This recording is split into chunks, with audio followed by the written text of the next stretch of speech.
Both Muslims and Christians have asked themselves many times over the years, what is Islam? What is it exactly which is the essence, if you like, which binds together so many diverse expressions of this faith across the centuries and across an enormous expanse, both geographical and cultural? Many people have suggested that the one thing that is held in common is the legal system, and that's what defines Islam. It is a system of law observance. But the young writer who tragically died not long after he had published this book, Shahab Ahmed, he asks precisely this question: what is Islam?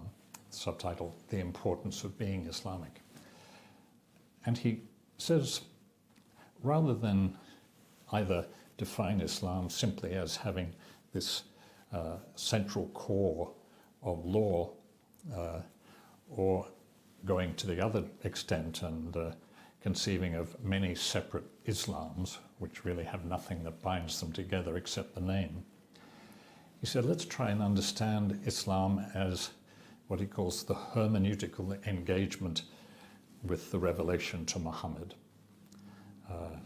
That's a big words for saying this is the making of meaning, the making of one's own meaning, engaging with the revelation to Muhammad in order to understand who you are and how you fit into this world, God's world.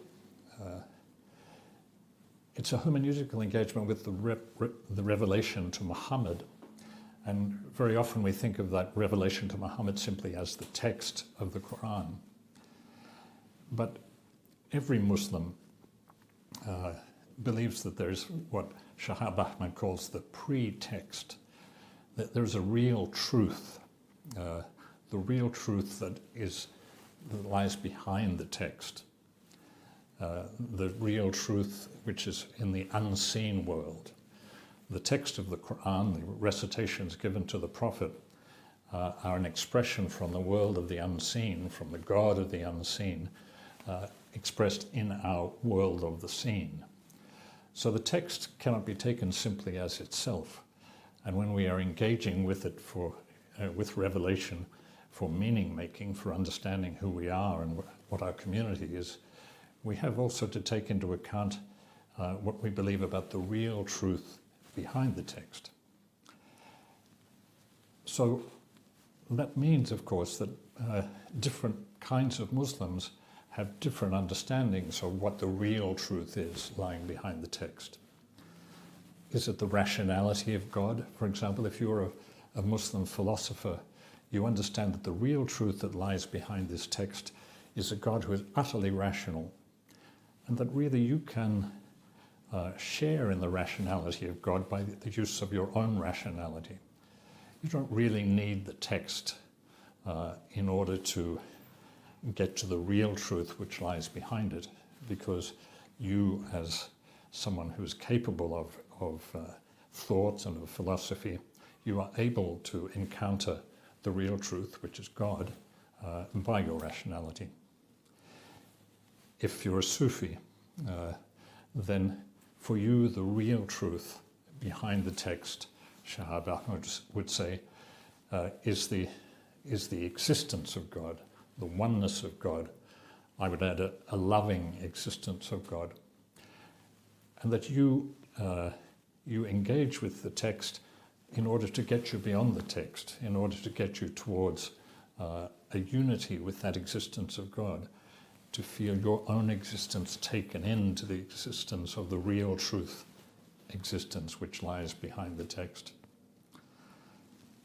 If you are an Islamic lawyer, of course you believe that there is a real truth behind the text, but you probably don't think that it's possible to get at that text, get at that real truth behind the text. And so you look to what God has given us in the text to work out methods of thought about what it is that believers ought to do, how we ought to organize our society, how our laws ought to be. You'll be much more focused in the text